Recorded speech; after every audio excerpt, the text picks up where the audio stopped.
오늘의 사건 반장입니다. 경기 의정부시의 한 번화가에서 30대 남성을 집단 폭행해 숨지게 한 10대들에게 실형이 선고됐습니다. 사건 당시 유족들은 이들에게 폭행치사죄가 아닌 살인죄를 적용해야 한다고 주장하기도 했습니다. 50대 여성이 중견 건설사 회장에게 간이식을 약속했다가 재판에 넘겨졌습니다. 여성은 아들을 해당 건설사에 취업시켜주는 조건으로 간이식을 약속한 것으로 밝혀졌습니다. 대전에서 쓰레기 더미를 치우지 않고 이사간 세입자 때문에 이웃 주민들이 고통을 받고 있습니다. 그런데 집주인인 LH는 쓰레기를 1년 넘게 치우지 못하고 있습니다. 뾰로롱! 안녕하십니까. 자, 오늘도 쓸데없는 얘기 훌쩍 건너뛰고 드릴 말씀이 많은 관계로 빨리빨리 시작하죠. 예, 진실 추적자 사건 반장 시작합니다. 서울은 눈이 멈췄지만 지역에 따라 여전히 내리고 있는 곳 있겠죠. 문제는 기온입니다. 밤부터 또다시 한파가 몰아친다는군요. 제설로 녹아내린 눈이 그대로 얼어버릴 수 있다는 건데 일단 퇴근길 살금살금 조심조심 보폭을 평소보다 좁게 해서 가시고요. 내일 출근길 이건 내일 아침에 다시 고민하시죠. 자, 오늘 출연자 소개 올립니다. 예, 자, 이자연 기자, 박지훈 변호사, 그리고 승재현 형사법무정책 선임연구위원, 그리고 김은배 전 서울청 팀장, 그리고 박준혜 수어선생님 나오셨습니다. 안녕하세요. 안녕하십니까. 예, 항상 봐도 너무 재밌고 알찬 사건 반장 하신 이종란님, 캐나다는 영하 40도예요. 애들 학교 문 다 닫았어요 하신 최옥현님, 따뜻한 멕시코 살고 있어서 죄송합니다 하신 김나래님, 36년 만에 월드컵 우승으로 난리가 난 아르헨티나 삽니다. 저 한국 들어가요 하신 이사라님, 우리 딸 서완희 고등학교 졸업했어요. 딸아 멋진 대학생활 보내렴 하신 김미연님, 나이 50에 애가 27개월입니다. 아내 김여원 여사 그리고 아들 건우 사랑해 하신 김근용님, 6시 반 되면 사반 틀어주는 우리 아들 민준이 사랑해 하신 김현미님, 대구 부모님 댁에 눈 많이 왔대요. 걱정됩니다 하신 김미진님, 그리고 김동영님, 최강임님, 전수정님 모두 사랑합니다. 자, 재미는 물론 의리로 함께하는 아세사반 뉴스 6반, 대한민국과 전 세계 통포 가족 여러분의 시선을 모아서 출발합니다.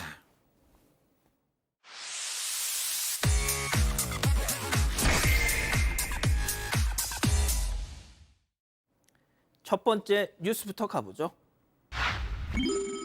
자, 무개념 폭행 선 넘었답니다. 보시면 바로 열받는 폭행 사건 2개 준비했는데요. 먼저 첫 번째 영상 보시죠. 자, 충남 천안의 한 주민센터, 저 남성 주목해 주세요. 자, 밖으로 나가는가 싶더니 다시 돌아와서 손에 든 여권 탁 내리치고 뭐라 합니다. 자, 주민센터 직원이 여권 주워서 확인하는 그 순간 갑자기 세상에 안경이 벗겨질 정도로 세상에 고개가 확 돌아갔습니다. 아니, 민원인이면 다예요? 저런 무도한 인간이 어딨어? 네, 이 남성이 직원을 폭행한 이유는 다름 아닌 여권 사진 때문이었습니다. 지난 9일 오후 5시 10분쯤에 충남 천안의 한 행정복지센터에서 일어난 사건이었는데요. 이 민원인은 여권 사진이 마음에 안 든다는 이유로 이렇게 난동을 부리면서 직원까지 폭행을 했습니다. 아니, 잠깐만. 그 자기가 잘못 찍은 거 아니에요, 그거? 네, 심지어 여권 발급받은 곳도 다른 지자체였습니다. 아이고, 이 경찰은 해당 민원인을 입건해서 조사 중이고요. 이 뺨을 맞은 직원은 알고 보니까 이 지난해에 임용된 새내기 공무원이었습니다. 세상에. 이 폭행으로 전치 2주의 상처를 입고 또 정신적 충격 때문에 병가를 쓴 상태라고 합니다. 아이고, 참. 자, 또 다른 영상 보시죠. 자, 여긴 택시 아닙니다. 요금 안 내고 내리려는 승객을 일단 막 제지를 하면서 실랑이 벌이는 기사님인데요. 잠시 후 승객 따라서 저렇게 밖으로 나갔습니다. 자, 그런데 갑자기 기사님을 벽으로 팍 밀어붙이면서 폭행을 합니다. 지금 막 때리고 있어요. 자, 주변에 사람들 지나가든 말든 신경 안 쓰고 계속 폭행. 자, 급기야 넘어뜨리고 이제는 발로 밟습니다. 자, 팀장님, 경찰 조사에서 저 승객놈, 제가 여기 왜 온 거죠? 기억이 안 나요. 이렇게 발연기를 하다가 지금 저 영상을 틀어주니까 말을 바꿨다고요? 그렇습니다. 참 안타까운 일인데요. 지난 17일 서울 마포구 도로에서 일어난 일인데요. 40대 승객이 택시를 타고 왔습니다. 그 택시 운전기사분은 70대예요. 그러니까 택시 타고 오면 당연히 요금을 요구하겠죠. 근데 이 승객이 요금 지불을 안 하고 그냥 내리니까 택시 기사분이 요금 내세요라고 말했단 말입니다. 그랬더니 뭐라고 본인이 답변했냐면 내가 택시비를 떼먹으려고 했냐면서 화를 낸 거예요. 오히려 떼먹으려고 한 거죠. 안 내렸으니까. 그러니까 본인이 내리고 그다음에 택시 기사가 따라 내리니까 알다시피 벽에 끌고 가서 폭행을 시작한 거예요. 그러니까 나이 드신 분이니까 쓰러졌는데도 불구하고 발로 가차없이 머리라든지 허리를 아유. 밟고 또 골반을 밟아가지고 갈비뼈가 3대가 부러졌습니다. 아이고. 그래서 그가 신고 들어와서 경찰에 갔는데 이 무차별적으로 폭행한 이 남성이 뭐라고 했냐면 난 술 먹어서 기억이 안 나요. 이게 아주 뭐 통속적이고 상습적 얘기를 했는데 수사관이 그래요? 하면서 영상을 보여주니까 본인이 이제 부인 못하지 않습니까? 예. 그래가지고 이제 합의를 시도한다고 하는데 저거는 폭행죄도 가능하고 당이 가능하지만 만약 요금을 면탈 목적으로 상해를 했다 그러면 잘못하면 강제상해도 가능해요. 그게 걸릴 수도 있습니다, 저게. 예. 그렇기 때문에 저분은 빨리 합의를 해야 되겠죠. 잘못을 구하고 치료비도 물어주고. 예. 참 저렇게 술 먹고 저렇게 나이 드신 70대 기사분을 때리는 데 있어서는 본인이 정말로 앞으로는 그럴 일이 절대로 없어야 됩니다. 자, 알겠습니다. 두 번째 뉴스 이어가죠. 빵집에 온 황당 손님입니다. 자, 빵집 사장님인 사반 가족께서 분통을 터뜨리면서 영상 제보를 해주셨는데요. 함께 보시죠. 자, 여기 빵집입니다. 샌드위치를 사고 자리에 앉는 저 여성 주목해 주세요. 자, 그런데 갑자기 머리카락을 뿅 뽑더니 샌드위치를 막 헤집기 시작하고요. 속재료를 몇 개를 빼더니 그 안에다가 머리카락을 쏙 집어넣고 말이죠. 준비한 비닐에다가 속재료를 뭐 하는 거야? 자, 머리카락 계속 뽑더니 그걸 막 헤집어 넣는 거예요. 그 샌드위치에 빵에다가. 자, 그러고 나서 다시 자리로 오더니 이제부터 발연기 시작. 어머, 여기 머리카락 나왔네. 놀란 척을 하더니 자, 이제 잠시 후에 계산대로 들고 갑니다. 어머, 여기 위생 왜 이래요? 환불해줘. 자, 승희 의원님.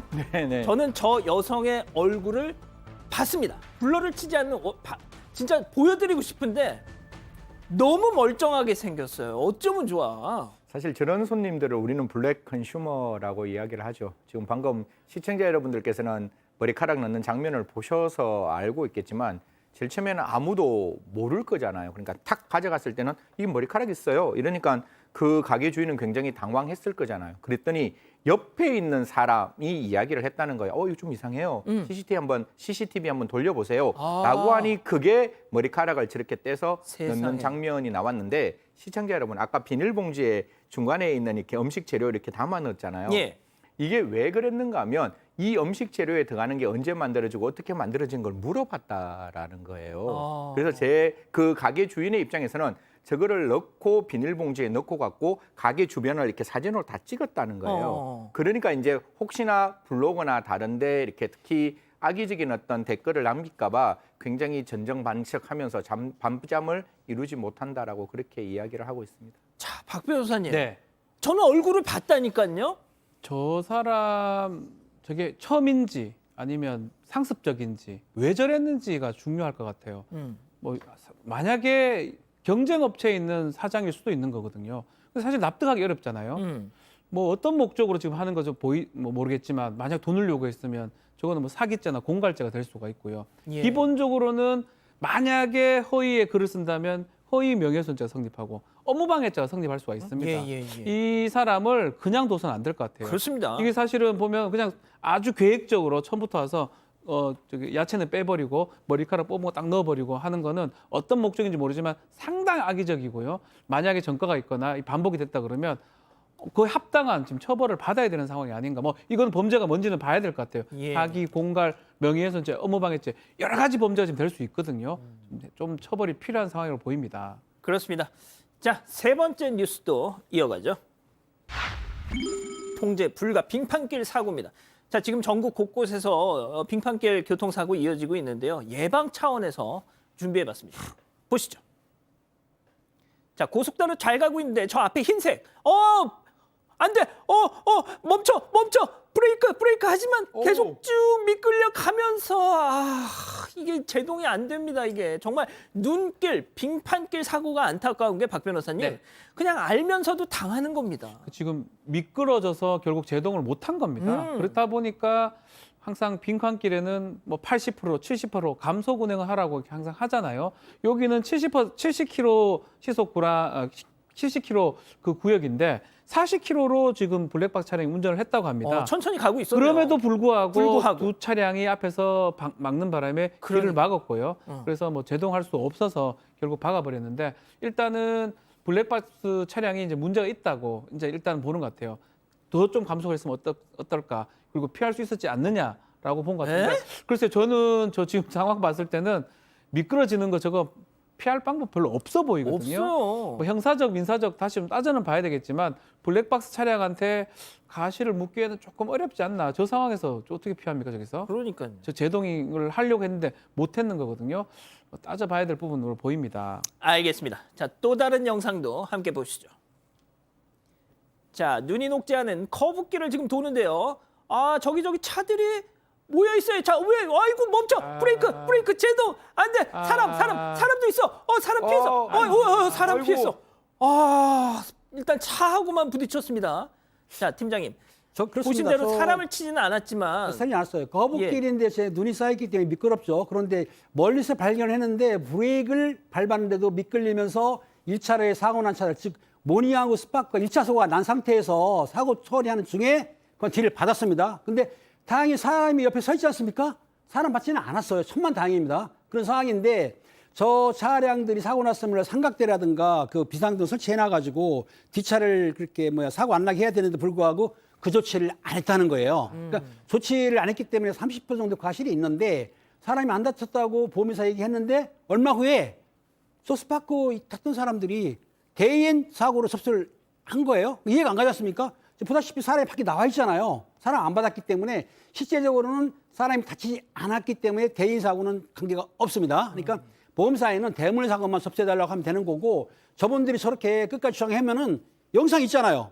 영상을 증거로 내게 되면은 대인 접수는 안 된다. 그렇게 하시면 됩니다. 알겠습니다. 자, 네 번째 뉴스로 바로 이어가죠. 7살 의붓딸 성추행 논란입니다. 자, MBC 부부 상담 프로그램 얘긴데요. 승현님, 지금 뭐 저희 입장에서 남의 방송국 얘기라서 좀 조심스럽긴 하지만 저도 그거 봤거든요. 저도 봤습니다. 솔직히 좀 너무 충격적이었어요. 사실 뭐 저도 전화를 굉장히 많이 받았던 프로그램 중에 하나고 이걸 어떻게 대처하는 게 맞느냐라는 이야기들을 많이 물어보시던데요. 사실 그냥 시청자 여러분께서 지금 이게 다시 보기가 지워져 있지만 이런 내용입니다. 이제 어떤 특정 방송사에서 남편이 아동 학대를 하고 있다. 그리고 재혼 가정인데 이게 과연 타당하냐라는 모습을 보이면서 재혼한 의붓 아빠가 딸이 명시적으로 반대를 함에도 불구하고 엉덩이에 주사놀이를 하는 모습을 보였는 거예요. 그래서 지금 우리 화면에 나오지만 아이의 싫어요라는 절규에도 불구하고 그렇게 강제적으로 지금 주사를 놓는 모습이 보였기 때문에 굉장히 불편한 장면이었고 여기에 대해서 물론 출연하신 정신과 의사는 따끔하게 지적은 했습니다. 친부여도 굉장히 조심해야 될 부분이다라고 이야기는 했지만 이 방송 이후에 본 시청자들은 과연 이게 타당한 방송인지에 대한 갑론을박이 지금 계속되고 있는 중입니다. 예, 정신과 전문의 오은영 박사가 이제 그 방송의 호스트잖아요. 자, 방송 이후에 이건 명백한 아동 성추행이다라는 시청자들의 항의가 빗발쳤고 경찰에 신고까지 어떤 분들은 또 했다고. 자, 제작진 입장도 나왔다면서요. 네, 맞습니다. 일단 시청자들이 아동 성추행이라면서 프로그램 폐지까지 요구를 하고 있습니다. 또 이에 그치지 않고요. 오은영 박사를 향해서도 해결 방안을 제시하는 전문가가 아니냐면서 좀 더 강하게 지적했어야 한다. 이런 얘기까지 좀 나오고 있는 상황인데요. 이 때문에 오늘 익산경찰서가 이 해당 프로그램과 관련한 사건을 접수한 상황입니다. 이 경찰은 해당 방송이 아동에 대한 성적 학대로 의심이 된다 이렇게 밝혔습니다. 이에 대해서 이 제작진은 문제가 된 장면을 다시 보기 서비스에서 삭제한 상황입니다. 또 논란이 커지니까 오늘 MBC 측은요. 부부의 문제점 분석에만 집중한 나머지 시청자분들이 우려할 수 있는 장면을 세심하게 살피지 못했다면서 사과했습니다. 예, 일단 방심위로도 또 넘어갈 것 같던데 좀 지켜보겠습니다. 자, 마지막 사연으로 가보죠. 예비 신랑의 취중 진담. 자, 어떤 내용일까요? 네, 예비 신랑이 만취 상태로 절친한테 연락해서 너무 혼란스럽다 이런 예비 신부의 사연인데요. 이 얼마 전에 친한 친구들을 불러서 예비 신랑이랑 같이 식사 자리를 가졌던 겁니다. 그런데 그 친구 무리 중에 굉장히 남자들한테 인기도 많고 또 예쁜 친구가 있었다고 하는데 엊그제 예비 신랑이 만취 상태에서 바로 그 예쁜 친구에게 연락을 한 겁니다.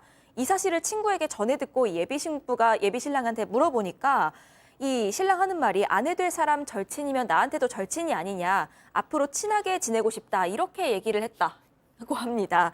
이 예비 신부는 신랑이 친구 연락처를 도대체 어떻게 안 거며 심지어 그 친구한테 연락을 해서 신부한테는 비밀로 해달라고 부탁까지 했다는 겁니다.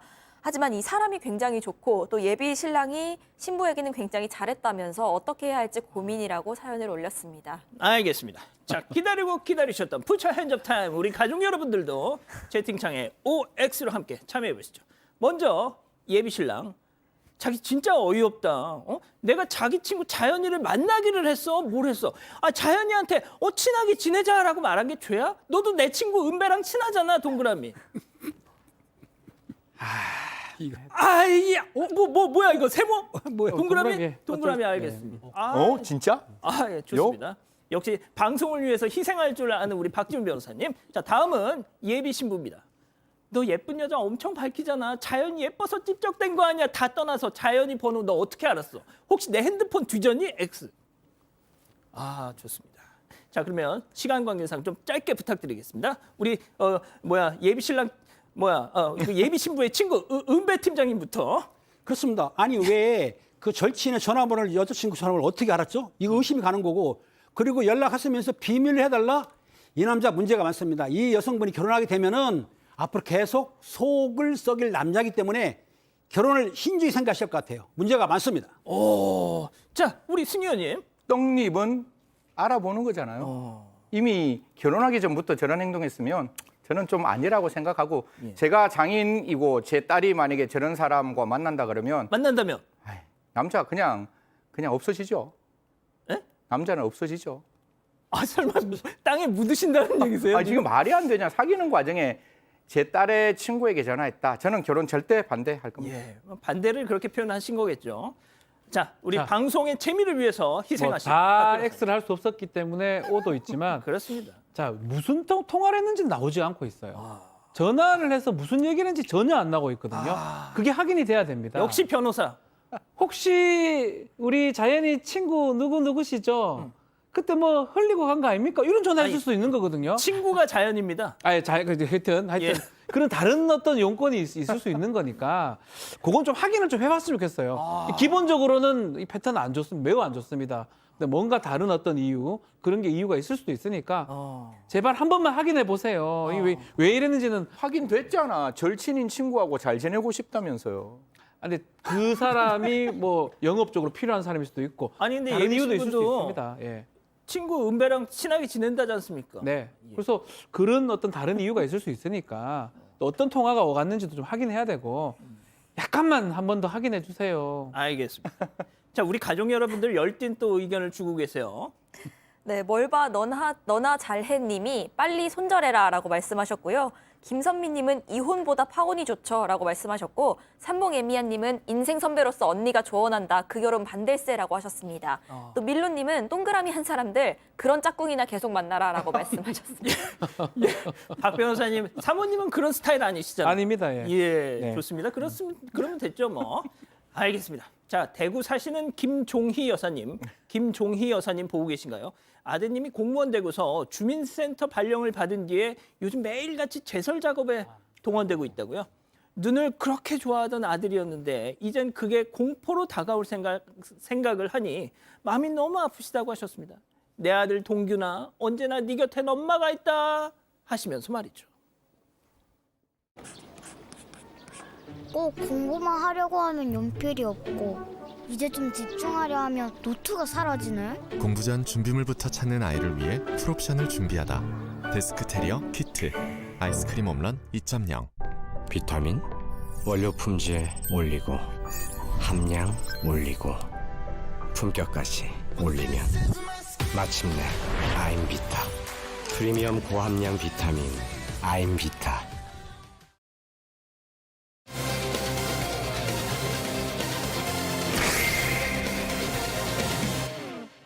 경기 의정부시의 한 번화가에서 30대 남성을 집단 폭행해 숨지게 한 10대들에게 실형이 선고됐습니다. 사건 당시 유족들은 이들에게 폭행치사죄가 아닌 살인죄를 적용해야 한다고 주장하기도 했습니다. 법원의 판단을 짚어봅니다. 자, 1년 전에 이 사건이 발생했을 때 저희가 전해드렸던 사건인데요. 자, 지난해 8월 4일 사건 발생 당일 밤으로 한번 돌아가 보죠. 네, 이 당시에 한 30대 남성이 회식을 마치고 집으로 돌아가던 길이었습니다. 번화가를 걸어서 지나가고 있었는데 그 과정에서 학생들이랑 시비가 붙었습니다. 이 남성이 넘어지면서 머리 부분을 부딪혔고요. 병원으로 옮겨졌는데 다음 날 숨지고 말았습니다. 이 경찰은 사건 발생 직후에 일행 6명 중에 3명을 우선 체포했는데요. 이후에 추가 조사를 통해서 이 피해자를 밀치는 등 일부 범행에 가담한 것으로 보이는 1명을 추가로 입건했습니다. 자, 저는 저 고등학생들 기억이 납니다. 영장 실질 심사 출석했을 때. 자, 당시 그 모습을 보면 반성한다는 느낌이 없어. 그냥 뭐 그냥 그런 느낌이에요, 그냥. 예? 더군다나 더 충격적인 거. 뭐가 됐든 피해자는 사망을 했습니다. 30대 남성. 그런데 저 녀석들 구속영장이 다 기각됐어요. 그렇죠. 그 당시에 등장을 했는데 모자 같은 거 눌러 쓰고 취재진이 묻는 질문에 대해서 아무런 답변도 없이 그냥 법정으로 갔고요. 당시 폭행치사 등으로 영장이 청구가 됐었는데 법원에서는 일단은 정확한 사망 원인이나 이 사망의 피해자들, 이 학생들이 얼마나 기여했는지 또 피해자들의 사망 예견 가능성이 있었는지 이런 것들이 밝혀지지 않았기 때문에 방어권을 보장하는 차원에서 영장을 기각했고 당시 이제 미성년자들입니다. 그러다 보니까 영장을 기각했던 그런 사건입니다. 사람이 죽었는데 영장이 방어권 보장 차원에서. 그때도 논란이 많았습니다. 자, 아무튼 이후에 당시 청와대 국민청원 게시판에 글 하나가 올라오면서 그때부터 논란이 확 커집니다.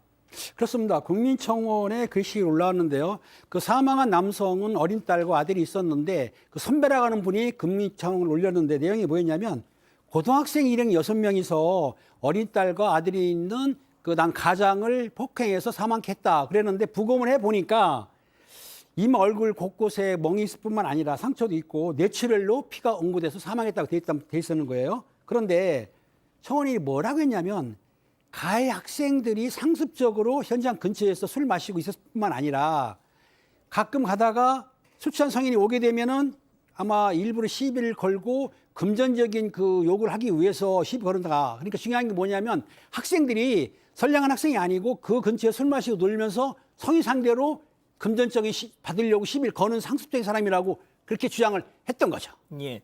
자, 피해자의 그 아버지, 30대 남성의 아버지도 10대들 이 녀석들한테 살인 혐의를 적용해 달라 이렇게 재판부에 막 절절히 호소했던 게 기억이 납니다. 네, 이건 뭐 피해자 측의 주장이니까요. 그 피해자 측의 주장이란 말씀 먼저 말씀드리고 이제 이 부분에 대해서 설명을 드리면 피해자 측 그 아버지께서는 이런 말씀을 하셨습니다.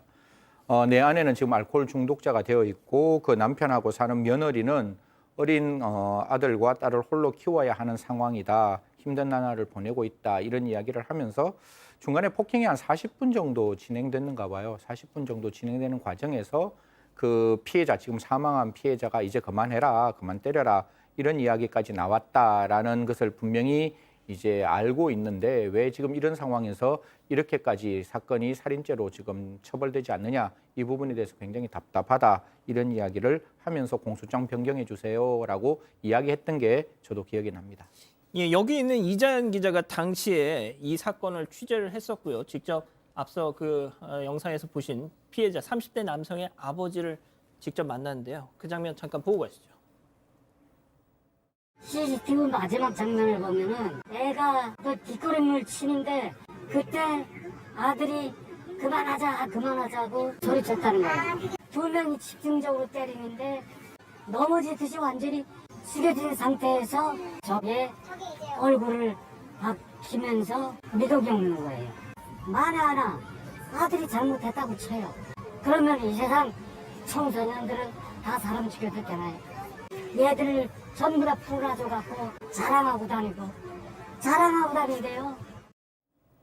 자, 이 기자 뭐 조금만 더 소개해 줄 내용이 있으면 좀 해주시죠. 네, 당시 저 아버님 만난 곳이 사건이 일어난 바로 그 장소였는데 이 아버님이 온갖 CCTV들을 다 주변을 돌면서 다 따서 보신 거예요, 그거를. 그래서 이걸 얼마나 많이 돌려보셨으면 이 당시 아들이 어디서 어떻게 뒷걸음질을 쳐서 어떻게 비틀거려서 어떻게 쓰러졌다라는 걸 눈앞에서 보신 것처럼 설명을 하시더라고요.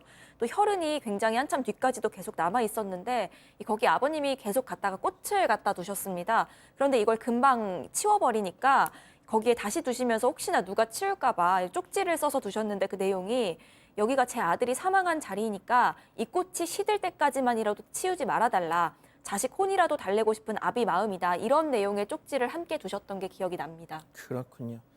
자, 이후에 이제 재판이 진행이 됐습니다. 30대 가장 그 남성 피해자가 왜 사망을 했는지 그 원인을 놓고 막 공방이 벌어졌다면서요? 그렇습니다. 공방을 벌이는데 물론 변호사는 검사는 창이고 변호사는 방패인 건데 당시 피고인 측의 변호사가 뭐라고 했냐면은 외상성 지지막하 출혈의 발생 원인이 피고인들이 직접 때려서 하는 것보다는 넘어지면서 쓰러지면서 머리 부딪혔기 때문에 그걸로 인해서 사망한 거 아니냐라고 주장을 했습니다. 그런데 중요한 거는 이제 그 부검의가 있지 않습니까? 부검의가 뭐라고 했냐면 피해자의 얼굴에 상처가 많았어요. 얼굴, 목 같은 상처가 있었는데 그 때린 행위로 의해서 머리에 뇌손상이 왔다. 그러니까 뇌손상이 왔기 때문에 1분 이상 버티지 못하고 바닥에 쓰러진 거예요. 그러니까 뭔 얘기냐면 때려서 사망한 것이 맞다. 그러니까 사망의 본질은 충격의 강도, 때린 강도보다는 충격의 영향이다. 참 좋은 말인데 어떻든 간에 맞아가지고 뇌손상이 왔기 때문에 사망 상태가 거의 됐고 쓰러졌다는 얘기일 거고 예. 변호인들은 그게 아니고 맞아가지고 쓰러지니까 그걸 사망했다. 이렇게 주장하고 있지만 부검의는 전문가이기 때문에 제가 보기에는 부검의의 그 의견이 전 맞다고 생각이 드는 거죠. 그렇죠. 자, 그럼 여기서 첫 번째 사건 체크포인트 짚어보죠. 30대 가장 폭행치사 10대들 실형입니다. 자, 일단 실형이라니까 처음에 구속영장 막 기각하고 했던 거에 비하면 조금 안도는 되는데 중요한 건 형량 아니겠습니까? 그렇죠. 지금 이제 죄명 자체를 시청자 여러분께서 잘 보셔야 되는데 원래 피해자 측에서는 살인죄로 이야기를 했지만 법원은 그 내용을 전혀 받아들이지 않았습니다. 이게 상해도 아니고 폭행, 그러니까 사람에게 신체의 완전성이란 좀 어려운 말인데요. 신체의 완전성을 침해해서 사람이 사망의 결과에 이르렀다. 즉, 그 폭행으로 인해서 사망이 되었다까지는 건 인정합니다. 그래서 그중에 10대 주범에게는 4년 6개월 징역형을 하고 그중에 소년범 대상들이 됩니다. 소년범은 장기와 단기를 결정하는데 장기 2년 6개월, 단기 2년을 선고하고 아까 기자님이 말씀 주신 대로 그 주위에 또 이렇게 서서 보던 사람들, 그냥 단순 가담했는 사람은 공동상해라는 어떤 개념을 적용해가지고 여기에 대해서는 징역 1년에 집행유예 2년과 벌금 500만 원을 선고합니다. 다만 이제 법원은 이렇게 얘기해요. 피고인들은 공동으로 피해자를 폭행해 돌이킬 수 없는 중한 결과를 초래했기에 그 자체만으로도 심각한 범행을 했다라고 하면서 CCTV를 확인을 해보니 사실 피해자가 먼저 주범인 10대를 강하게 이거 판결문에 있는 거니까 오해하지 마시고 그냥 들으시면 됩니다. 예. 강하게 때려 이 사건이 촉발된 점을 고려해서 이 부분에 대한 양형 참작을 하기로 했다라고 해서 사건의 전말에 대해서는 조금 법원은 다른 시각을 가지고 CCTV에서 확인을 했던 모습이 보입니다. 자, 바로 그겁니다. 박 변호사님. 네. 제가 이것 좀 여쭤볼게요. 지금 승 의원님 말씀하신 대로 재판부가 CCTV를 보니 10대 주범을 먼저 이 피해자가 때려서 이 일이 촉발이 됐다는 점을 정상 참작을 한다는 식으로 얘기를 했어요. 자, 그렇다면 네. 그 CCTV는 음성은 녹음이 안 됐을 거 아닙니까? 네. 자, 그러면은 그 100번 양보해서 술에 취한 피해자가 먼저 가격을 했다 치죠. 그럼 그 가격을 유도하게끔 한 이 피고인들의 무슨 말이나 이런 건 있었을 거 아닙니까? 그 부분이 조금 판시나 제대로 되지 않았던 것 같아요. 특히 이 피해자의 아버지 얘기에 따르면 계속 그런 어떤 유도했던 그런 부분들이 있었기 때문에 실제로 피해자가 유발해서 이렇게 강하게 가격을 해서 했다고 보기는 좀 어렵거든요. 그럼에도 당연하죠. 불구하고 중요한 양형 이유 중에 하나가 범행 자백. 자백도 이건 나중에 한 거로 봐야 되는데요. 그렇죠. 자백하고 또 폭행 강도가 피해자가 먼저 했기 때문에 혈기왕성한 이 학생이 참기 어려웠을 것 같던 그런 소년이었기 때문에 이제 4년 6개월 선고를 했는데 좀 아쉬운 부분이 있는 것 같아요. 지금 다 세 가지 다 좀 애매한 측면이 있어요. 자백도 마찬가지고요. 소년이었던 거 빼고는요. 혈기왕성하다고 저렇게 사망을 시킬 수 있나요? 그러니까요. 그런 부분 때문에 뭐 좀 문제가 되고 일단은 이 4년 쟤네들 6개월 덩치 좀 보세요 지금. 그렇죠. 또 여러 명이 또 위세를 가해서 폭행을 가하는 도중에 사망하게 됐기 때문에 그런 것들도 감안을 해서 좀 판결을 했으면 하는 그런 안타까움은 좀 있습니다. 30대 가장의 어머니는 지금 알코올 중독이 되셨고 그 아이들, 그 부인과 아이들은 지금 계속 힘들어 하신다는 겁니다. 자, 첫 번째 사건 일단 이 정도로 정리하고요. 두 번째 사건 이어갑니다.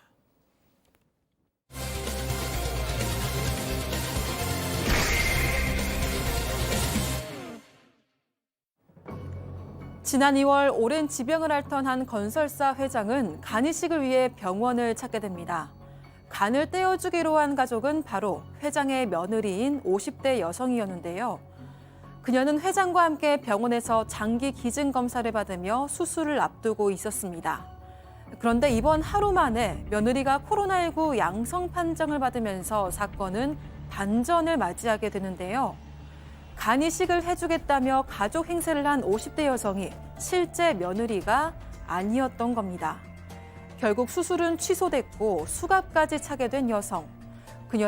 그녀의 정체는 누구고 간 이식을 해주려던 이유는 무엇이었을까요? 자, 이 기자 일단 뭐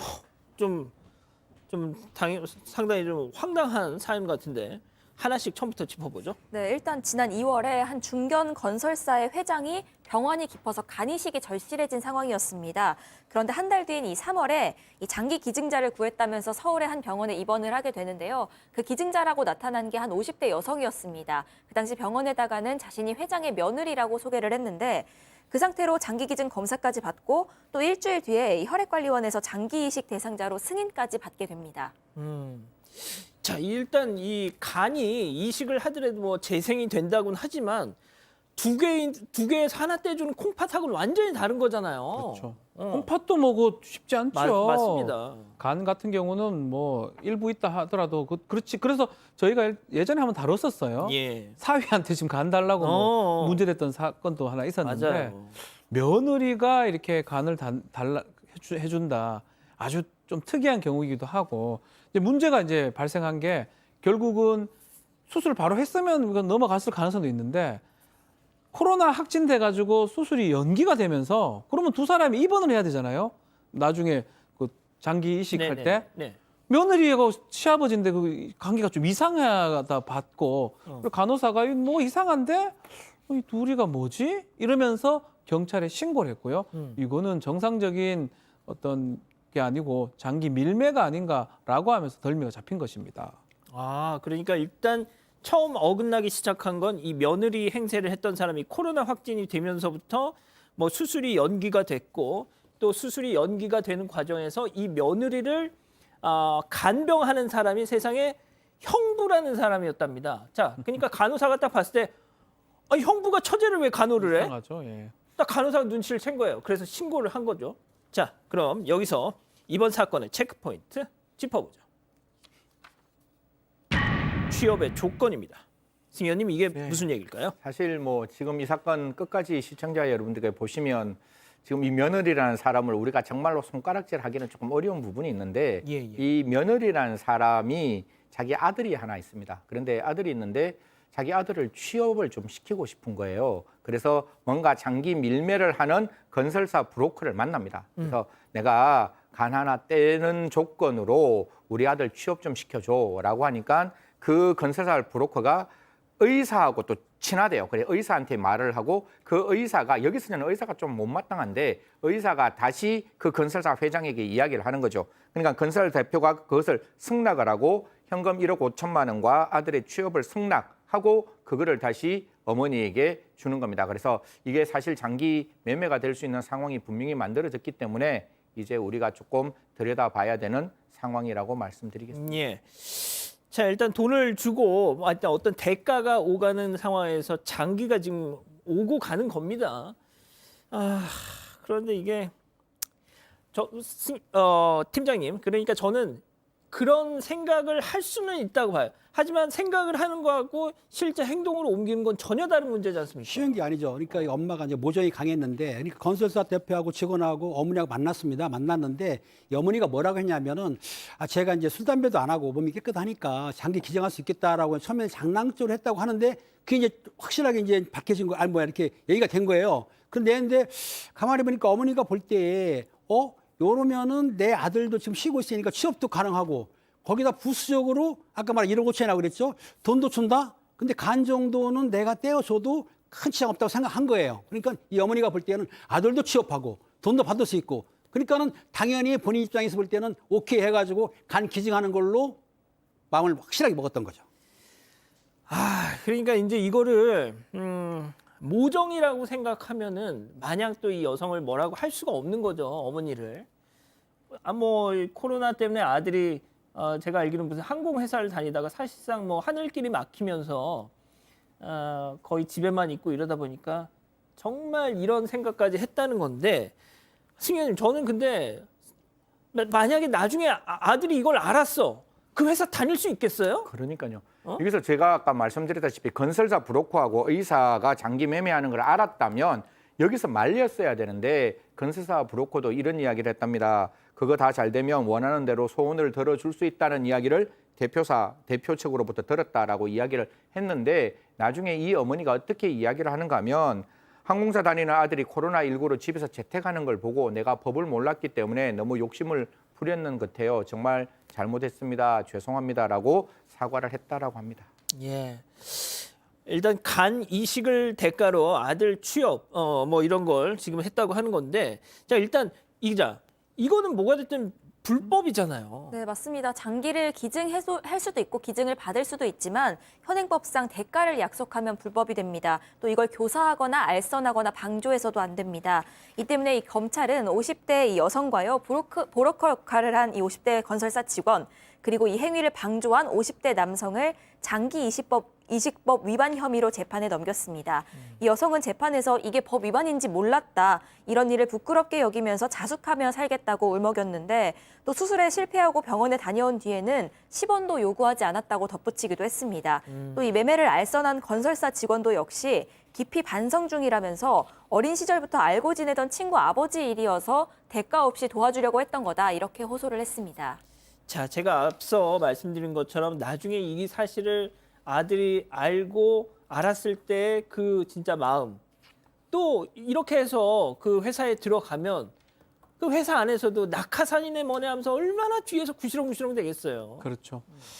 참, 뭐 그럼에도 불구하고 지금 다 실패가 된 거죠. 실패했어요, 지금. 회장은 또 얼마 있다 사망해 버립니다. 이식을 진짜요? 같이 받았으면 어떻게 될지 모르겠지만 세상에. 사망을 했고 모든 게 수포로 돌아갔는데 이게 사실 장기 이식에 관한 법률 위반인데 장기 매매 상당히 중하게 처벌하고 있거든요. 심한 경우는 징역도 가능하고 벌금도 상당히 많이 매기는데 특별하게 지금 이 모친 같은 경우는 재판부에서 벌금 300만 원 정도를 합니다. 그 이유 자체는 구체적으로 이제 이 계획을 세워서 병원에 입원할까지는 혐의를 뭐 다 인정이 되긴 되는데 문제는 코로나 때문에 이 발각이 돼서 대가 지급도 제대로 안 지켜졌다. 뭐 취업 같은 것도 안 지켜졌고 본인은 전혀 잘 뭐 알긴 알았지만 초보 민접 등 고려해서 벌금은 300만 원이 되고요.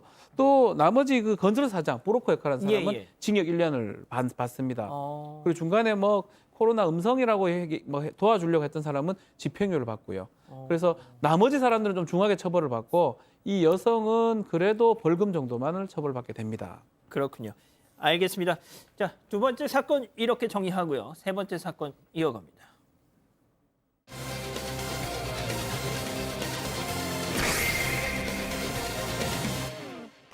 대전에서 쓰레기 더미를 치우지 않고 이사간 세입자 때문에 이웃 주민들이 고통을 받고 있습니다.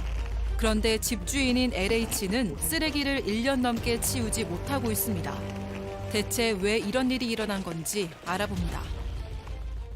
자, 우리 가족 여러분, 이번 사건 조금 집중해 주세요. 정말 법이라는 게 도대체 뭔지 싶습니다. 자, 대전에 쓰레기집이 짠 하고 나타났죠. 네, 맞습니다. 쓰레기가 엄청나게 쌓인 상태로 방치된 집인데요. 이 영상을 보면서 설명을 좀 드리겠습니다. 지금 보시고 있는 게 문제의 쓰레기집입니다. 그런데 잘 보시면 철제 셔터가 내려가 있죠. 그런데 그 안에 엄청나게 많은 쓰레기가 쌓여 있어서 이 셔터가 휠 정도였던 겁니다. 저희 취재 기자가 마당까지도 들어가 봤는데 이 들어가기 위해서 쓰레기를 타고 넘어야만 들어갈 수 있는 그런 모습이 보이고 있습니다. 이 쓰레기 더미에 눈이랑 빗물까지도 섞여서 이 촬영에 굉장히 애를 먹었다고 합니다. 아니 그럼 왜 세입자가 저 지경을 만들어 놓고 나가 약간 그런 거 있잖아요. 저장 강박. 네. 밖에 있는 쓰레기 다 갖고 와 그냥 집안에 막 쌓아놓는 거. 저장강박증이라 하는 거는 좀 스트레스성, 인격성 장애를 말하는 겁니다. 뭘 계속 보관하려고 하고. 근데 저 사람 같은 경우는 다른 이유가 좀 있습니다. 본인 얘기에 따르면 LH라는 대기업이 나를 되게 못살게 군다. 본때를 좀 보여주겠다. 대통령실에 민원도 넣겠다라고 하고 이런 말을 한 이후에 그때부터 계속적으로 쓰레기를 갖다 모으고요. 그 옆에 계속 쓰레기를 주워서 다 모아둔 걸로 보입니다. 이게 무슨 얘기죠? 이해가 좀 안 됩니다. 예. 자, 아무튼 근데 이렇게 쓰레기가 쌓이니까 지금 뭐 겨울이니까 그나마 좀 덜하지. 여름 같은 때 냄새가 얼마나 나겠습니까? 자, 그러니까 참다 못한 그 동네 주민들이 그 세입자한테 한마디 했다는 건데요. 그 주민들 얘기 좀 들어보시죠. 쌓지 말라고 여러 번 얘기를 했었고요. 그렇게 하면 남의 일에 왜 상관을 하느냐. 주민들하고 막 욕하고 대들고 싸우고 죽인다고 그러고. 그리고 지역사회 그 시의원 이런 사람들이 그 전임 총장 이런 사람들이 연결을 해서 와서 보고 그 치워야 되지 않겠냐고 하면은 그 사람들한테도 칼 가지고 덤비고 막 그랬답니다. 네.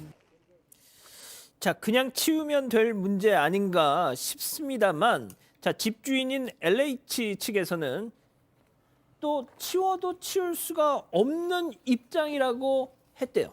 자, 그럼 오늘 세 번째 사건 체크포인트 짚어보죠. 자, 왜 치울 수 없느냐 했더니 쓰레기 이거 내 재산이야 했다는 거예요, 지금. 뭔 소리예요, 이게. 참 납득하기는 좀 어려운데 이게 쓰레기가 아주 뭐 악취가 날 수도 있고요. 또 미관상 좋지도 않잖아요. 그래서 옆에 있는 사람들이나 뭐 LH도 마찬가지고 좀 치우면 안 되겠냐라고 하는데 문제는 이 사람이 그런 얘기를 하게 됩니다. 당신들은 이것을 쓰레기라고 생각을 하고 얘기를 하지만 이것은 쓰레기가 아니고 재활용 가능한 나의 자산이다라고 얘기를 합니다. 그래서 허락 없이 치울 수 없다. 그러니까 쓰레기일 수도 있지만 쓰레기라는 관념 자체가 주관적인 관념도 있는 거거든요. 재산의 관념이 뭐 일부는 재산적 가치가 있을 수도 있고요. 그렇기 때문에 만약에 저것을 가져가 버리면 절도죄나 또 저것을 파손해 버리면 손괴죄가 성립할 수 있기 때문에 세입자 주장대로라면 함부로 저것을 처리하거나 조치를 취할 수 없는 것입니다. 아니, 그 심지어 문 앞에는 아예 뭐 들어온 사람 절도범이다 뭐 이렇게 규정 지금 나오네요. 무조건 절도범죄자로 간주하겠다. 그러니까 이분한테 제가 이제 한 두 가지만 설명을 드리면 피해자가 아니고 분명히 LH에서는 이렇게 얘기했잖아요. 그 계약 기간이 끝나면 그 집으로부터 나가세요. 그러니까 당연히 전세 계약이 있으면 마치면 나가는 게 맞는데 당연하죠. 그거를 이야기했을 때 피해자라고 이야기하는 부분이 이해 안 되고 두 번째는 그 쓰레기를 지금 정확하게 모르겠는데 바깥에 있는 쓰레기를 가지고 와서 거기에 쌓아 놓았다면 그럼 바깥에 있는 쓰레기 가져오는 것 이분의 입장에서는 절도되는 거 아닌가요? 자기 쓰레기 버리는 게 절도라면 다른 사람 쓰레기 가져오는 것도 이건 확인이 돼야 되겠지만 이 부분도 분명히 잘못된 부분이고 여기서 마지막에 절도범이라고 이야기하는 거는 그 쓰레기를 가져 나가야 절도범이 돼요. 형법상으로는 세입자가 나갔다 할지라도 그 집주인이 세입자의 그 방 안으로 들어가는 게 주거 침입죄는 될 수 있는 가능성이 판례상 열려 있지만 저거를 절도범이라고 이야기하는 것은 아무것도 안 가져갔는데 무슨 절도범이 될 수 있겠습니까? 그리고 사실상 평온도 깨어지지 않잖아요. 우리 대법원 판례가 바뀌어가지고 사실상 평온이 깨어져야 한다라는 걸 생각한다면 사실 아무도 없는 집에 들어가는 것 자체가 주거 침입죄가 될 수 있는지도 새로운 전원합의체 판례에 따라서 다시금 고민해야 된다. 절대로 그냥 들어가는 것 자체가 절도는 아니다라는 말씀드리겠습니다. 아니 이게 저는 도대체 무슨 소리인지 모르겠어요. 이미 이사를 갔고 계약 기간도 끝난 세입자라는데 모르겠습니다. 자, 아무튼 출입 통로도 보신 것처럼 알아보기 어려운 만큼 쓰레기가 가득 차 있는 상황인데 뭐 악취 아까 말씀드렸다시피 심하겠죠. 주민들이 못 살겠다는 거예요, 지금. 그렇습니다. 지금 저게 사실은 저 쓰레기만 쌓았지 않습니까? 그러다 보니 3년 가까이 됐다는 거예요. 그럼 3년 가까이 됐으면 비도 오고 눈도 오고 해가지고 그 물이 흘러 들어가서 쓰레기가 이제 썩기 시작하면은 물이 고일 거 아닙니까? 그러니까 낙취도 상당히 많이 날 뿐만 아니라 거기에 벌레라든가 바퀴벌레라든가 같은 해충이 있을 거죠. 그리고 쥐까지 보였다고 한다면 그 쥐가 들어갈 정도라면 위생상의 문제도 있고 질병에도 문제가 있거든요. 그러니까 이 분이 왜 이러는지는 모르겠지만 아무튼 간에 주민들은 참 고통이 심한 거예요. 물론 지금처럼 겨울에는 약간 냄새가 절 수 있지만은 이게 365일 쌓여있으니까 얼마나 고통이 크겠습니까? 주민들은 빨리 이거를 처리해달라고 지금 민원을 넣은 상태인 거죠. 예. 자, LH 측에서는 집주인이잖아요. 지금 매입을 했으니까. 네네. 뭐 어떻게 하는 거예요, 지금? 그러니까 이게 지금 이게 아까 첫 번째 그 말씀이 정말 저도 마음에 와닿는데 법이라는 게 과연 어디까지 누구의 권리를 얼마만큼 보장해야 되는 게 이게 정의냐라는 개념이 나오는데 이걸 하기 위해서는 두 가지가 필요해요. 일단 이 사람을 그 집에서 내어보내는 명도 소송이라는 걸 해야 됩니다. 그래서 너 나가. 그래서 여기에서 네가 이제 완전히 다른 집으로 가야 되는 거야라는 명도 소송이 끝나고 난 다음에 그 다음에 있는 이 물건에 대해서는 이제 명도소송 이후에 그 물건을 다른 쪽으로 내는 강제 집행을 해야 되는데 그 강제 집행까지 시간이 걸리다 보니까 이게 집주인이 사실상 LH잖아요. 그러면 옆에 있는 사람들 입장에서는 집주인이 좀 적극적으로 좀 행동해 주는 게 필요한 거 아니냐라고 하는데 그 주위 계시는 분들의 주장에 따르면 LH공사 측이 좀 이렇게 성심성의껏 하지 아니하였다는 부분이 보이는 것 같아요. 전화하면 왜 또 전화했냐라고 이제 이런 이야기를 하다 보니까 좀 주위에 있는 분들과 LH 사이에 어느 정도의 갑론을박은 있었는 것 같은데요. 조만간에 소송은 종결되지 않을까 그렇게 생각합니다. 저는 박 변호사님 이런 네. 거 보면은 세입자가 항상 약자는 아니다라는 생각도 들어요. 그렇죠. 예. 실제로 이런 명도 소송을 하고 세입자가 끝까지 안 나가고 버티면 실제로 강제 집행은 임대인, 그러니까 집주인이 해야 됩니다. 강제 집행 비용 꽤 많이 들고요.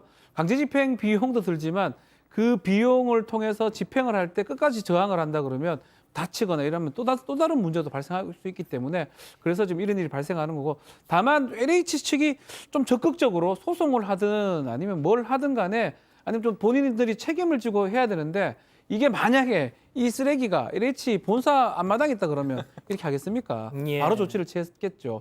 딴 데 있고 이러니까, 다른 집에 있고 이러니까 그냥 무시했고 결국은 그 주위에 있는 주민들이 엄청난 지금 피해를 본 게 아닌가 그렇게 보입니다. 자, 이 기자, 지금 뭐 LH 측 입장이 나온 게 있어요? 네, 일단 LH 측은 소송이 끝났지만 그렇다고 해서 바로 칠 수 있는 건 아니다 이렇게 전했습니다. 강제 집행 권한을 받아야지만 집행을 할 수 있는데 이걸 다음 달 1월에 진행할 예정이라고 했고요. 또 이 LH 측에서도 사실 하소연을 좀 했다고 합니다. 이런 문제 관련해서 사실 세입자가 어떻게 반응할지 모른다는 건데, 직원 개인을 위협하거나 하는 식으로 위험한 일을 벌이는 사람도 있기 때문에 이 LH 입장에서는 최대한 안전하게 진행할 수밖에 없다 이렇게 밝혔습니다. 알겠습니다. 일단 세 번째 사건 이 정도로 정리하고요. 다음 별별 상담소 이어갑니다.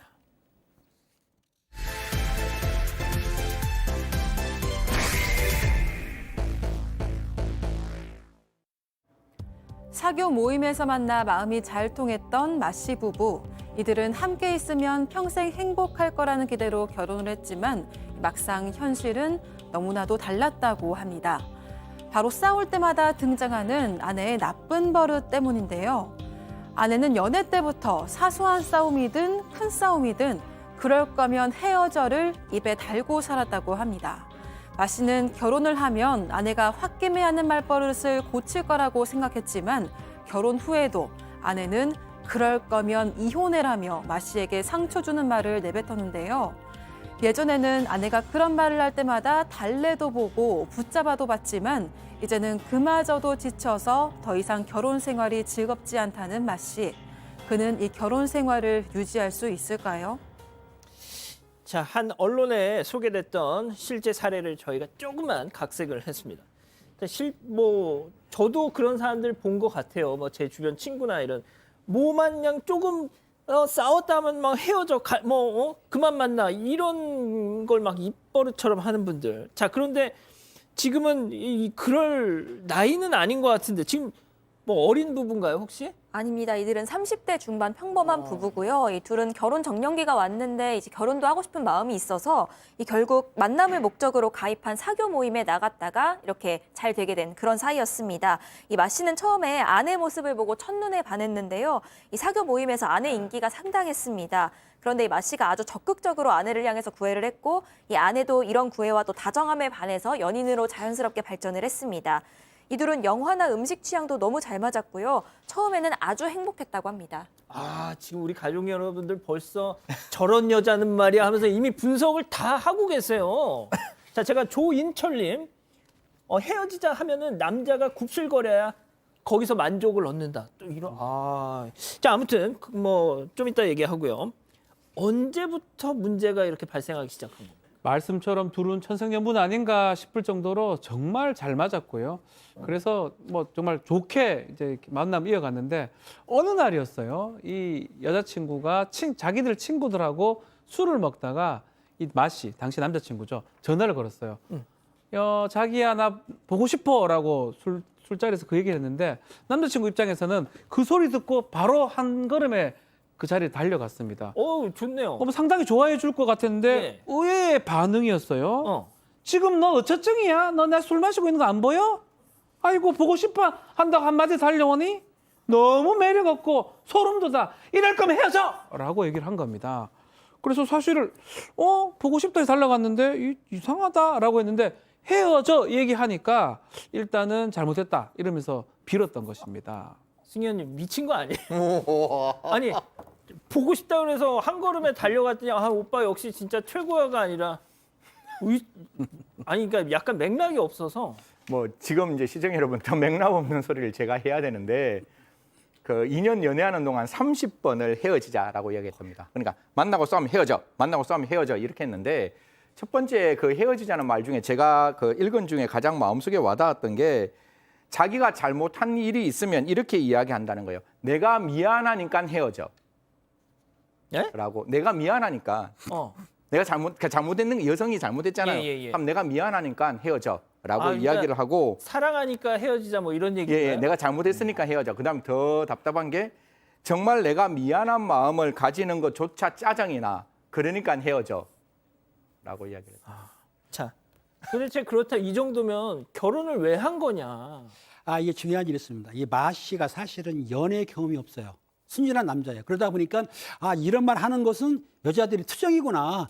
다른 여자들 투정이겠지라고 생각을 했어요. 그리고 또 중요한 게 뭐냐면 이 마 씨가 이 아내를 너무나 사랑했던 거예요. 그리고 이 여성분도 사실은 싸우지 않을 때는 애교가 상당히 많았다는 거예요. 남자들이 애교 부리면 넘어가지 않습니까? 넘어갔어요. 그런데 또 중요한 게 또 있습니다.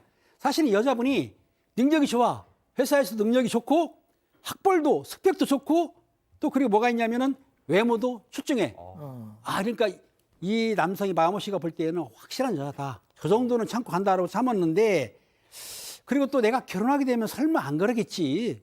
왜냐하면은 남자들이 잡은 고기는 안 잠깐 또 무슨 말씀하시려고 또 본인이 생각할 때 본인 생각에 고기를 잡게 되면은 입값을 안 할 식으로 그래서 그 생각했는데 팀장님 무슨 말씀하실 때마다 나 조마조마해요. 조마조마요? 제가 수위는 낮춥니다. 어쨌든 이 남성이 볼 때에는 결혼하게 되면은 그런 말 안 하겠지라고 그래가지고 안심을 했던 거예요. 근데 이 생각은 착각이요 오산이었던 거죠. 자, 근데 이제 헤어지자는 말을 막 입버릇처럼 하는 사람은 결혼해서도 이 버릇이 안 고쳐진다는 거예요. 자, 차라리 그냥 사귈 때 헤어져는 오케이. 결혼하고 나면 이건 이혼해잖아요. 네, 맞습니다. 이런 마 씨의 기대가 역시나 신혼여행에서부터 와장창 깨지고 말았는데 바로 신혼여행에서부터 말씀하신 대로 이혼하자는 말을 꺼낸 겁니다. 이들은 해외로 여행을 갔는데요. 이 마 씨가 계획을 다 짰습니다. 그런데 그걸 아내가 다 뒤집은 거예요. 그러면서 나는 쇼핑을 가고 싶은데 왜 관광을 가야 하냐면서 마 씨를 질타하기 시작합니다. 그러니까 이제 마 씨는 이미 예약하지 않았냐. 그리고 이거 우리 여행 오기 전에 다 같이 상의한 것 아니냐. 이렇게 얘기를 하면서 아내를 설득을 해봤는데 돌아오는 답은 이혼해였습니다. 이런 사소한 말다툼이 계속되니까 결국 아내는 이렇게 여행 스타일 하나도 안 맞는데 앞으로 너랑 어떻게 살지 앞이 깜깜하다면서 그냥 애 생기기 전에 빨리 정리하고 갈라서자 이런 얘기를 한 겁니다. 신혼여행에서부터 이런 얘기를 들으니까요. 마 씨는 그제서야 뭔가 잘못됐구나 하는 것을 직감했다고 합니다. 모르겠습니다. 저는 아직 뭐 결혼을 안 해봐서 모르겠는데 정말 오랜 준비 끝에 이제 결혼식을 올리고 바로 신혼여행을 딱 갔는데 신혼여행지에서 세상에 배우자한테서 이혼해 이런 얘기를 들으면 와르르 무너질 거. 그러니까 뭐 놀라죠. 그게 뭐 그 혼인 신고를 하고 말고 이걸 떠나서 그렇죠. 예. 신혼여행 아니라도 일반적으로 이혼해라는 말을 잘 하지 않습니다. 뭐 저희 부부 같은 경우 한 번도 한 적이 좀 있나? 아니, 거의 없고요. 없다고 봐야 될 것 같고요. 아니 불안해. 왜 이래 오늘. 없는데 문제는 신혼여행이 7박 8일인데 여기서 이혼 얘기를 4번이나 했습니다. 이혼해. 근데 이혼해 하면서 그 이유도 참 신기해요. 코를 너무 많이 곤다 이혼해. 밥 먹을 때 소리 난다. 아유 이혼해. 쩝쩝. 예. 그리고 말을 찰떡같이 못 알아먹는다. 이 2번 설명하기 너무 짜증난다 이혼해. 그러니까 계속 막 이런 핑계 저런 핑계 이런 핑계 대면서 이혼해 얘기를 하니까 마씨 입장에서는 이제는 트라우마까지 생기는 거예요. 얼굴 보고 이혼하려고 하나?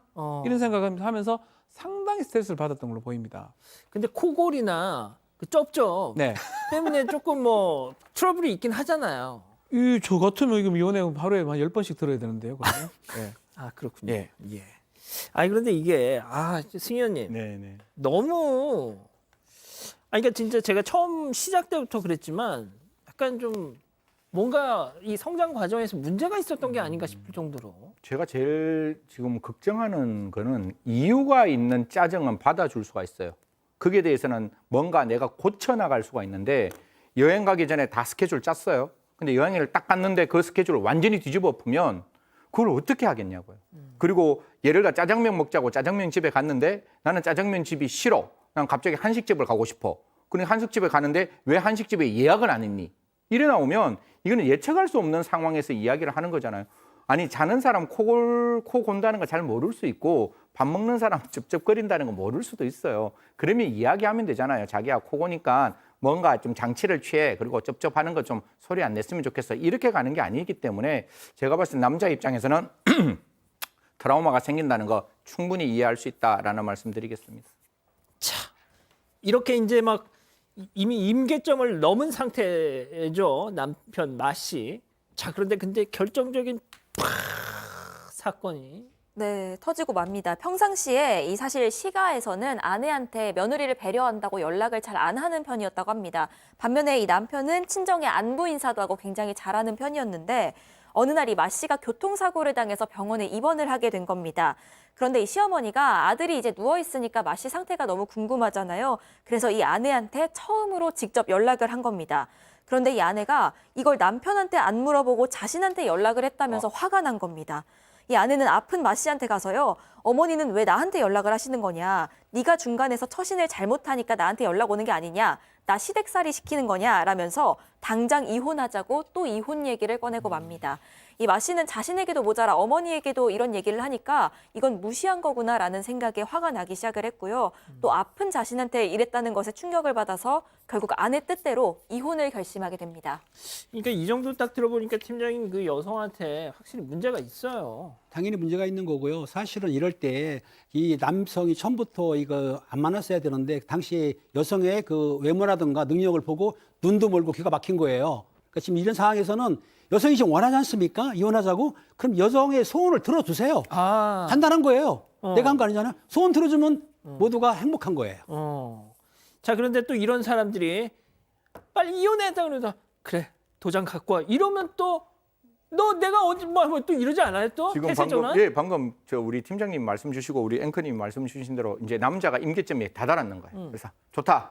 네가 이혼하자 그러니 우리 합의 이혼하자라고 이제 그 여성에게 이야기하니까 여성이 이렇게 이야기를 하는 거죠. 나 이혼하기 싫다라고 이야기합니다. 그러니까 갑자기 이혼하기 싫다라고 급변하는 그 여성의 모습을 보고 남성이 좀 당황했는데 도대체 왜 네가 갑자기 말을 바꾸느냐라고 추궁을 하니까 이야기를 하니까 내가 그렇게 말한 거는 잘못했는데 그럼 말한 거는 잘못했다. 아까 기억나세요? 그러니 이혼하자. 내가 네한테 그런 어떤 미안한 감정 가지는 것도 짜증난다. 그만 만나자라고 했던 이 여성이 말을 바꿉니다. 서로 맞추어가는 게 맞는 거지 무슨 이혼이냐 이렇게 이야기를 했다고 합니다.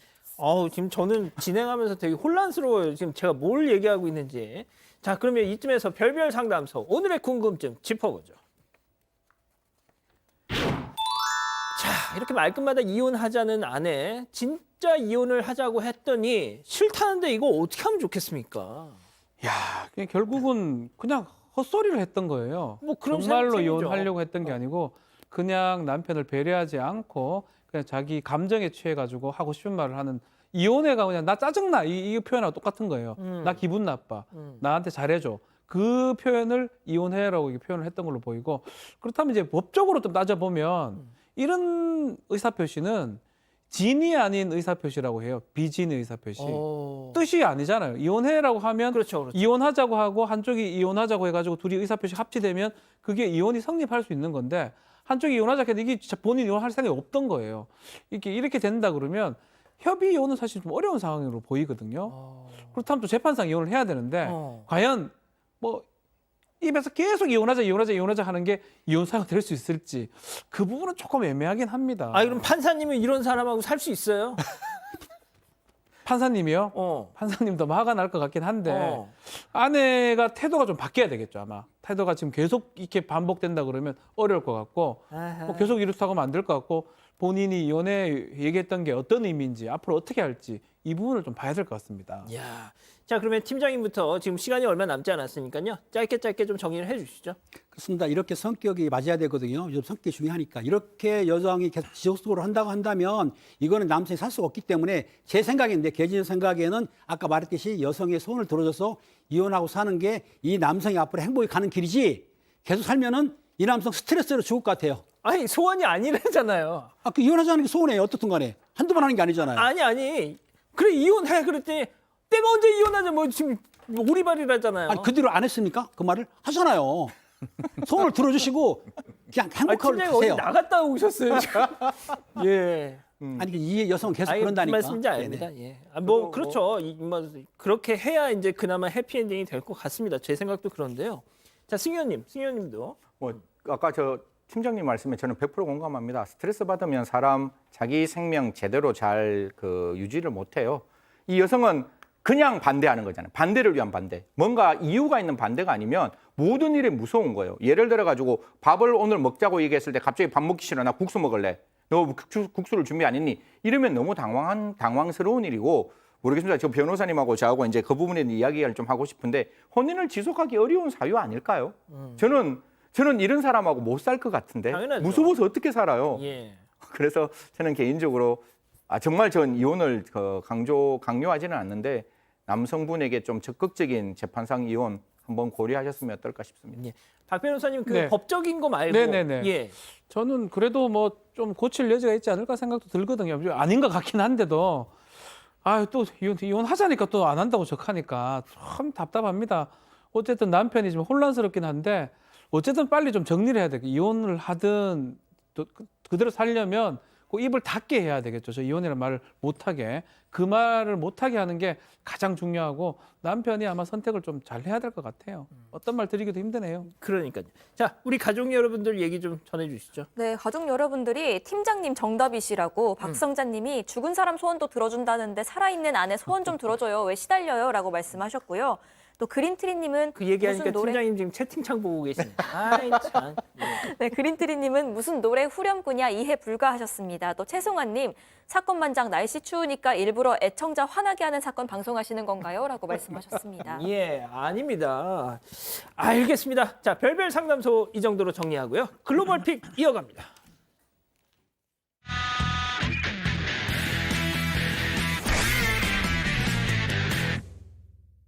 자, 오늘 첫 번째 픽 미국으로 가보시죠. 네, 이곳은 여객기 아닌데요. 승객들로 가득하죠. 그런데 여객기 천장이 무언가와 충돌한 듯이 반쯤 접혀 있고요. 심지어 천장 곳곳엔 이렇게 균열이가 있습니다. 바닥에는 휴지와 각종 종이가 어지럽게 널려 있기까지 합니다. 당시 여객기 상황 직접 듣고 오시죠. We some pretty severe turbulence, and we actually have 3 flight attendants that are injured. Did you need medical personnel at the gate? Yes, we do. Attention on board. Do we have any trained medical personnel? Do we have any doctors, nurses, firefighters? 네, 여객기는 애리조나주에서 하와이 호놀룰루로 향하던 중이었습니다. 착륙 약 30분 정도를 앞두고 강력한 난기류를 만난 겁니다. 이로 인해서 여객기가 심하게 흔들렸고요. 미처 안전벨트를 매지 못한 승객의 일부가 천장에 머리를 부딪히는 등 사고가 발생한 겁니다. 탑승객들의 이야기도 직접 듣고 오시죠. My life flashed before my eyes. I was scared. My mom wasn't buckled, and so I turned to my right and I saw that she hit the ceiling and she hit the floor. 네, 다행히 승객들을 태운 여객기는 무사히 공항에 착륙했습니다. 부상자 36명을 병원으로 이송했고요. 이 중에 11명은 중상을 입은 것으로 알려졌습니다. 항공사 측은 이렇게 강력한 난기류를 만난 게 굉장히 이례적이라고 전했습니다. 이에 미국 당국은 해당 사고에 대해 면밀하게 조사할 예정이라고 밝혔습니다. 자, 다음은 독일로 가보시죠.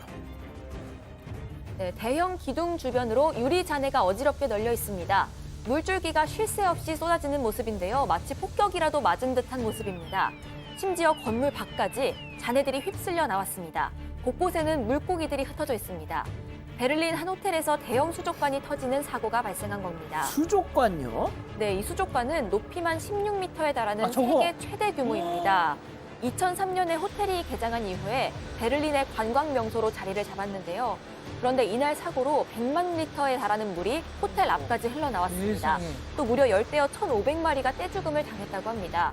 이에 새벽 시간에 투숙객 350여 명이 대피를 했고요. 유리 파편에 맞아서 2명의 부상자가 발생했습니다. 아니, 저게 어쩌다 저렇게 와기작 무너졌어요? 네, 일단 다행히 사람들이 붐비지 않는 시간에 발생해서 이 사고가 큰 참사로 이어지진 않았는데요. 베를린 당국이 수족관 폭발 원인을 조사하고 있습니다. 다만 테러 등에 의한 폭발은 아닌 걸로 전해졌고요. 한편 호텔 측은 이번 사고로 건물이 붕괴될 위험은 없다고 덧붙였습니다. 그렇군요. 자, 다음은 카타르로 가보시죠. 자, 메시죠, 메시. 월드컵 우승을 차지한 리오넬 메시입니다. 다들 승리의 기쁨을 즐기는데 정신없이 보이죠? 근데 이 선글라스 낀 남성이 계속해서 메시한테 아는 척을 해요. 막 잡아당겨. 악수했잖아, 악수했는데. 잡아당겨. 아, 메시 팔을 놔두지 않는 등 끈질기게 쫓아갑니다. 그럼 맨날 메시 표정을 보니까 불편한 기색이 역력합니다. 아, 왜 저래? 그러니까요, 이 남성 메시하고 사진 찍고 싶어서 저런 겁니다. 결국 악수를 나눈 뒤에 함께 사진을 찍는 데까지도 성공합니다. 예. 사실 저 남성도 카타르에서 유명한 사람이에요.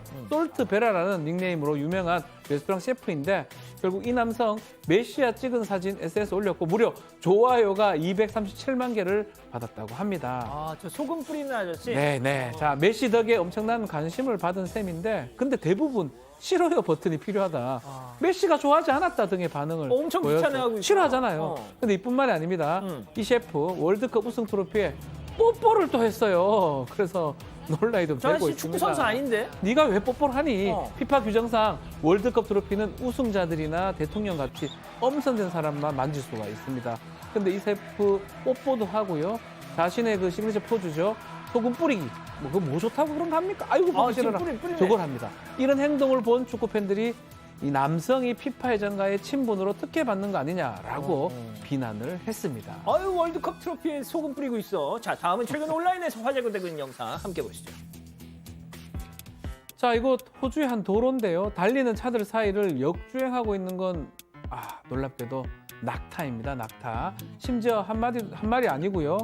3마리가 낙타가 지금 지나고 있습니다. 지나가는 차량들은 전혀 신경을 또 쓰지 않는 그런 모습입니다. 쟤네들 왜 나왔어요? 그러니까요. 이 낙타들 호주입니다. 호주 한 교회에서 공연을 위해서 키우고 있는 건데 근데 공연 도중에 낙타 스스로 문을 열고 탈출을 했습니다. 아하. 보시는 것처럼 도로 한복판에서 발견이 됐어요. 그 교회 사람들 품으로 갔나요? 그리고 이날 교회 전화기가 아주 불이 났다고 합니다. 낙타가 도로에 있다는 소식을 전해주려는 사람들 때문에 전화가 끊이지 않았다고 하고요. 다행히 낙타는 무사히 교회 사람들의 품으로 돌아갔고 해당 교회 측은 SNS에 낙타들이 베들레헴으로 가는 중에 길을 잃었다라고 안전하게 돌아서 기쁘다라고 이렇게 성경 구절로 이렇게 전했습니다. 베들레헴. 네. 아, 예. 알겠습니다. 자, 사랑하는 사건 반장 가족 여러분, 따뜻한 밤 되시고요. 저희는 내일도 별이 6개 반, 4반, 6반, 저녁 6시 반에 다시 옵니다. 자나깨나 빙판길 조심. 안녕히 계십시오.